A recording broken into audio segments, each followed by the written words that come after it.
They promised me the promotion. I did the work. I stayed late. I delivered the winning campaign. Then just days before the big presentation, everything vanished. My files, my access, and suddenly, Chad was the star. He stole everything and got rewarded for it. But instead of fighting back the loud way, I let him climb higher, right into his own destruction. This is how I watch karma do my dirty work perfectly. My name is Adam Nguyen. I'm the kind of guy who plays by the rules. Always have been. I clock in first clock, out and last, and never cut corners. For the past 6 years, I've worked at Crestmark Marketing in New York City. No drama, no politics, just pure quiet dedication. My parents were Vietnamese immigrants. They came to the U.S. with nothing but 2 suitcases broken, English and a will stronger than steel. They taught me that success doesn't come from shortcuts. It comes from grit, discipline, and humility. You keep your head down. You do your work. You earn your respect 1 inch at a time. So that's what I did. I never asked for attention. I didn't schmooze at happy hours. I never made a scene or demanded recognition.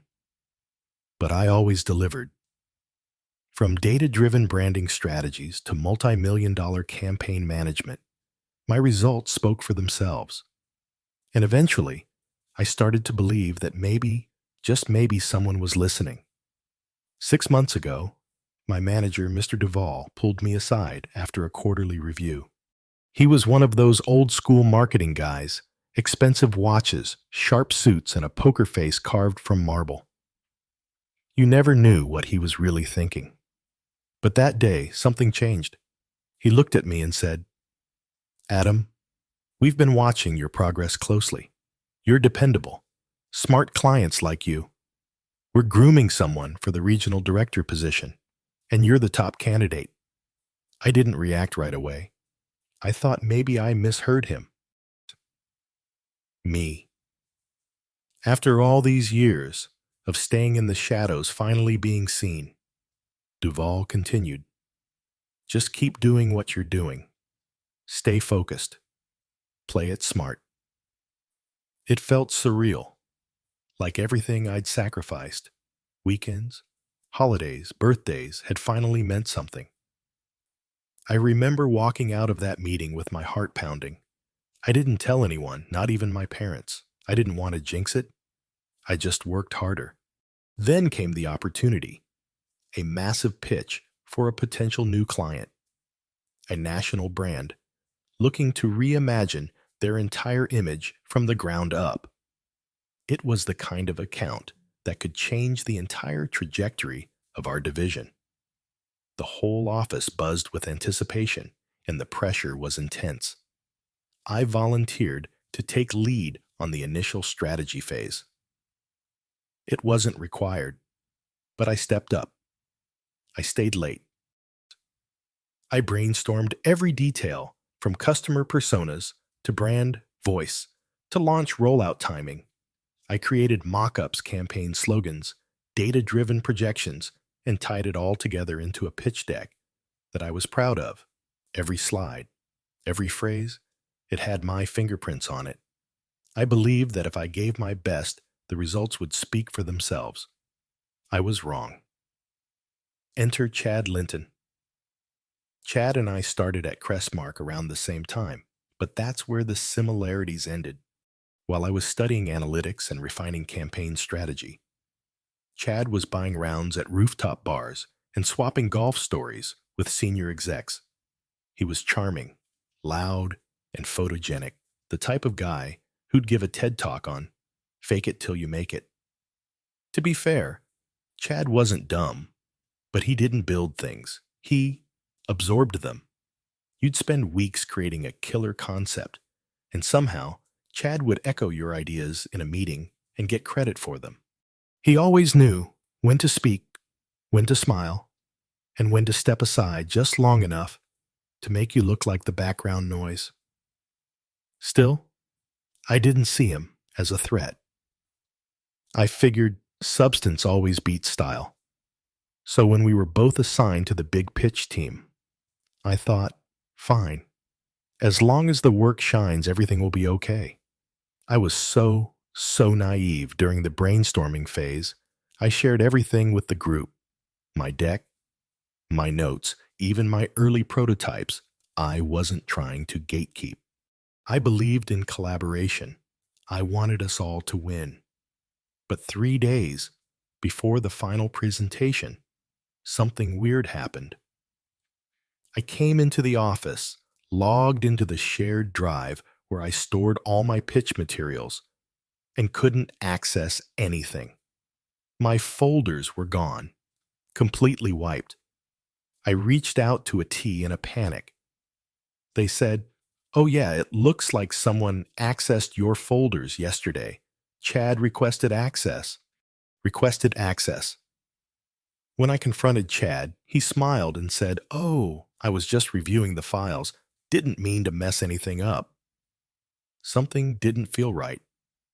But it was too late to rebuild the whole thing, so I scrambled. I pulled together what little I had saved, offline, and hoped for the best. Then came presentation day. The room was packed. Executives, the client team, even Duvall was there. Chad stood at the front with the confidence of a man who thought he belonged there. And then he began presenting, slide after slide, word for word, slogan after slogan. It was my campaign, not inspired by, not built upon mine. He had copied everything, down to the metaphors, the market data, the call to action phrasing. He even used the same mock-up layout I created. And the worst part, the client loved it. They clapped. They nodded. They praised Chad for his insightful, fresh approach. I sat there in silence, stunned. No one questioned it. No one looked at me. No one knew, or so I thought. After that presentation, something shifted.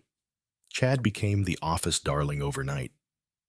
Duvall kept calling him our golden boy, and people began treating him like some kind of creative genius. He walked around like he already had a corner office, slick suits, new haircut, louder voice. Every compliment, every opportunity suddenly flowed in his direction.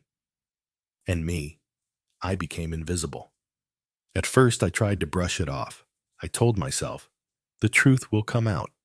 People will see through it. But days turned into weeks, and the lie hardened into reality. What hurt the most wasn't just that Chad had stolen my work. It was how easily everyone bought it. No questions asked, no credit shared. Just handshakes, applause, and smiles in his direction. Then came the cherry on top. One Friday afternoon, Duvall called a surprise team meeting.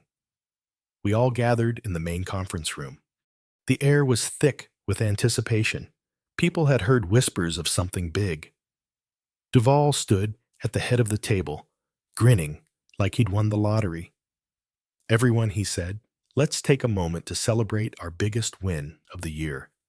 The client just signed a full 12-month contract thanks to the incredible vision brought forward by none other than," he looked right at Chad, "Mr. Chad Linton." Applause, laughter. Someone popped a bottle of champagne.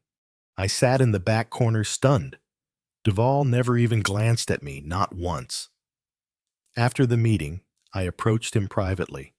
I tried to keep my voice calm. He said, "Sir, I wanted to talk about the pitch," I said. Duvall raised an eyebrow. "What about it?" "Well, most of what Chad presented, that was actually my concept. I developed it, did the data, modeling, created the deck. He accessed it just days before." Duvall cut me off with a sigh, "Adam, you're a great worker. You really are. But sometimes it's not just about the work. Chad has a presence, an energy. He's got the executive mindset we're looking for." I stared at him. So, it's about style over substance. He gave a tight smile. It's about leadership. I walked out of that office with my stomach twisted in knots. It wasn't just betrayal anymore. It was systemic. My loyalty had been weaponized. My trust had been used against me. And the ladder I'd spent 6 years climbing, it was never meant to lead anywhere for someone like me. Over the next few weeks, I kept my head down, but inside something was boiling. I began noticing the signs I hadn't paid attention to before. The way Chad would hover near group brainstorms, take notes, then mysteriously drop similar ideas in other meetings. The way Duval favored those who flattered him instead of challenged him. The way I had been conditioned to believe that silence equaled professionalism. But silence had cost me everything. And then the final blow landed. An all-staff email went out on a Monday morning. Subject: leadership announcement. We are thrilled to announce that Chad Linton has been promoted to regional director, effective immediately. There it was. My promotion. My future gone, no mention of my role in the campaign, no nod to the countless hours I'd put in. Just a slick announcement. A photo of Chad shaking hands with Duval, and a generic paragraph about leadership potential. I closed my laptop and sat in stunned silence. I felt hollow. But then something strange happened. I didn't feel rage. I didn't want to scream or throw anything. I felt cold clarity. I realized that fighting this head-on, storming into HR, writing angry emails, or trying to rally coworkers would only play into their narrative. I'd be the disgruntled employee, the sore loser, the guy who couldn't handle rejection. But what if I didn't fight it? What if I let them win? Just long enough to bury themselves. That's when the idea started forming. Not revenge. Not yet. Just accountability. Real accountability. So I started collecting. Every email, every shared file, every access log I could find. I rebuilt my entire pitch timeline. Dated, drafts cloud, backups, screenshots of file modifications, even calendar invites where I presented my ideas internally, weeks before the official pitch. But I needed something stronger, something irrefutable. That's when I reached out to Mel. Mel was a cybersecurity consultant I knew from college, sharp, discreet, and loyal. We hadn't spoken in years, but when I explained what happened, she didn't hesitate. "Let me look into it," she said. "If there's a digital footprint, I'll find it." She dove into the audit logs from our company's cloud system. Within 48 hours, she had what I needed. Chad had accessed my pitch folder, downloaded the contents, and then tried to delete the access trail 3 days before the presentation. But the company servers had auto-archived everything. His actions were time-stamped. Undeniable. I remember staring at the screen, my heart pounding. I had him, but I still wasn't ready to act. Not yet. I needed one final move, and it came in the form of the client, the very company Chad had won over with my ideas. The client was a high-profile tech startup, young, disruptive, obsessed with ethics and transparency. From the very beginning, their CEO, Claire Donovan, had made it clear. We don't work with companies. We work with people who reflect our values. I knew this because I was the one who handled all of their preliminary research. I had sat through every call, read every interview, and built their brand proposal around that exact identity. That campaign wasn't just numbers and slides. It was tailored psychology. It spoke to their soul, which made Chad's theft all the more reckless. He didn't just steal work. He sold them a lie. So I reached out to Claire directly, quietly, professionally. I didn't accuse Chad. I didn't complain. I simply sent her a message. Hi, Claire. Thank you again for trusting Crestmark with your brand vision. I wanted to share some original working concepts and notes that may provide further clarity on the development process. Attached, you'll find dated drafts from 2 months prior to the final presentation. I believe these ideas align with the direction your team responded so positively to. I don't need any credit. I just think you deserve full transparency. Best Adam Nguyen. I hit send and waited. For 2 days, nothing happened. Then on the third day, my office phone rang. It was Claire. Her voice was calm, but laced with unmistakable steel. Adam, she said, thank you for your honesty. She asked a few simple questions when the drafts were made. Who had access to them? What I knew about the pitch, timeline. I answered every one carefully and without embellishment. Then came the silence. And then, we take this kind of thing very seriously. Click. That same afternoon, Claire's company sent an official notice to Crestmark requesting an internal audit on campaign development practices. The email hit the inbox of every executive. Within the company, HR, legal compliance. Even Duval. Within hours, the entire office was in damage control mode. Suddenly, the people who had ignored me were now whispering in corners, side-eyeing Chad, and checking their files like someone had planted a bomb under their desks. Chad. He tried to play it cool. He walked into the next team meeting as if nothing had happened, cracking a joke about paranoia in the workplace, but his swagger had changed. It wasn't arrogance anymore. It was desperation covered in bravado. I watched silently. Then came the request. Duval summoned both of us, me and Chad, into his office. It was the first time we'd been alone together since the pitch. Duval didn't even look up from his desk when he spoke. There's been a concern raised by the client, Adam. They said you sent over early drafts, I nodded. That's correct. Why, I thought they deserved transparency, I said simply. Duval leaned back in his chair, finally looking at Chad. They're requesting a full comparison of files, including timestamps, version histories, original authorship. Chad scoffed. This is ridiculous. We worked as a team, did we? I asked. Chad's eyes darted toward me. You're really going to do this, I shrugged.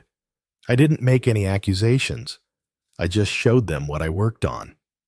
If that overlaps with what you presented, well, I guess that's something the audit will clarify. Chad started to speak again, but Duval cut him off. You can both go. It will be in touch.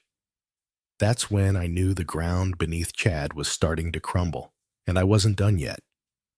While the audit was underway, I continued building my quiet case. I combed through old Slack messages, comparing the dates when I'd shared early thoughts and brainstorms. I pulled calendar invites to show when meetings occurred, cross-referenced email threads to confirm who contributed what.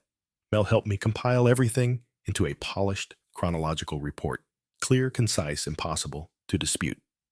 A week later, I was asked to meet with Crestmark's HR director and general counsel. They were polite, but their faces were grim. We need you to walk us through the development timeline, the HR rep said I did. From the day the campaign brief was issued, to the research phase, to the first prototype deck, to the night Chad accessed my files, to the day of the final presentation. They barely spoke, just took notes and nodded. When I was finished, the lawyer looked me in the eye. We appreciate your professionalism. Translation. They knew. 2 more days passed. Then the email came, Subject staff update, Chad Linton. Effective immediately. Chad Linton is no longer employed at Crestmark Marketing. We wish him the best in his future endeavors. The company didn't say why. But everyone knew. Whispers flooded the halls. Rumors twisted and swirled. Some people pitied Chad, others shrugged.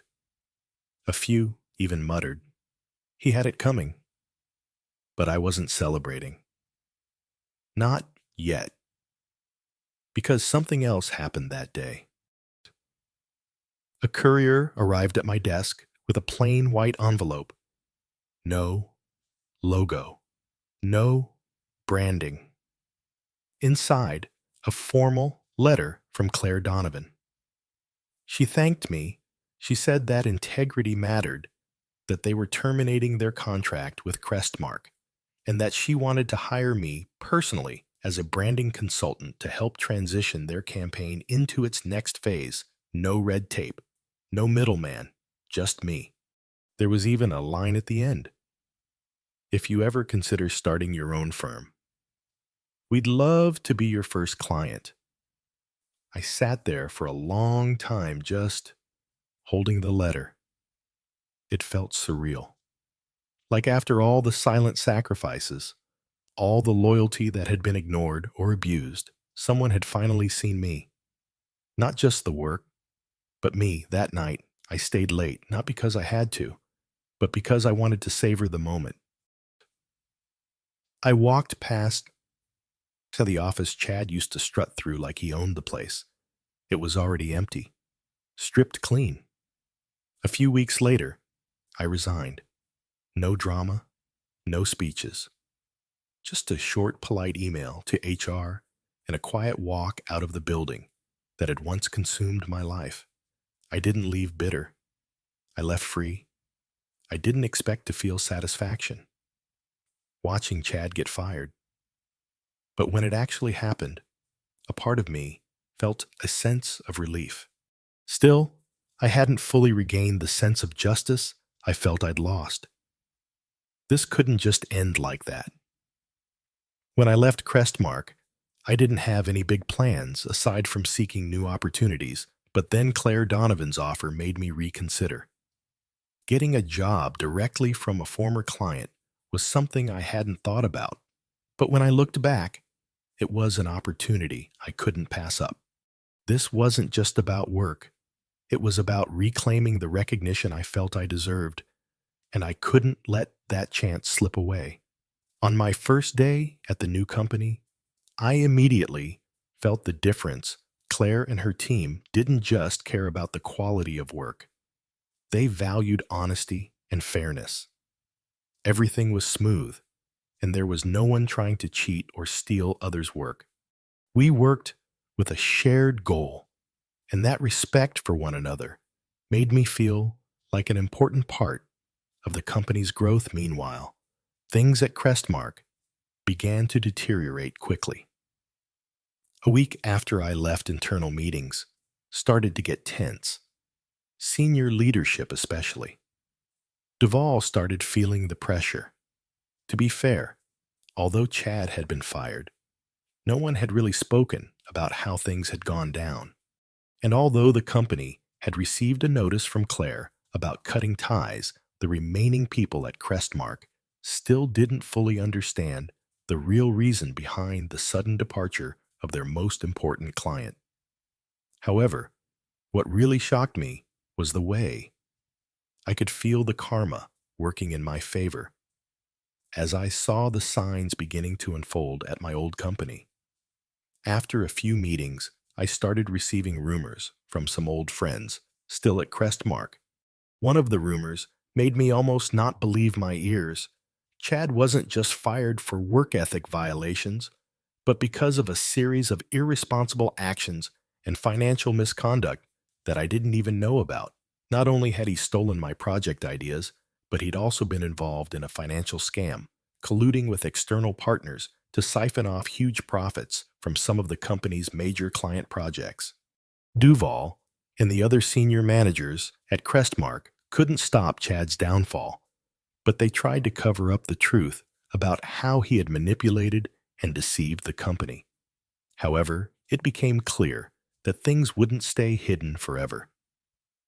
Just a few weeks after I left, an official internal investigation was launched. After an anonymous employee sent a report to the authorities accusing Chad and his allies within the company of corruption. The investigation began, and this sent Crestmark into a state of chaos. Then, as a punch to the gut, I received an unexpected text from Claire Adam. "I just heard some news about Crestmark. Your story is more than just personal loss. They've caused a huge blow to themselves, and not everything has been swept under the rug," I chuckled. Claire didn't need to say any more. I understood. As a major company like Crestmark became the center of corruption and fraud allegations, things quickly became very hard to control. Business partners started pulling out. Longtime clients were confused and started seeking other agencies while competitors were celebrating. The internal team was divided, and the loss of trust within the company became a deep wound that couldn't be easily healed. A month after I started working with Claire, I received a call from Crestmark's legal department. They asked me to provide the documents I had sent to the client about the campaign. I wasn't surprised. They needed a way to explain things to the investigating authorities, and if possible, find a way to blame me. But this time, I didn't hesitate. I was fully prepared with all the evidence and information to protect myself. I provided everything, but didn't forget to include an important note in the email. "I hope you'll learn something from your mistakes. Justice will always come, whether sooner or later. I hope the company continues to grow. But if you think this is the right way of doing business, I'm afraid you'll be wrong again." The next day, I received an email from Duvall. No apologies, no thank you. Just one final request, without mentioning any responsibility on their part. And then it all ended.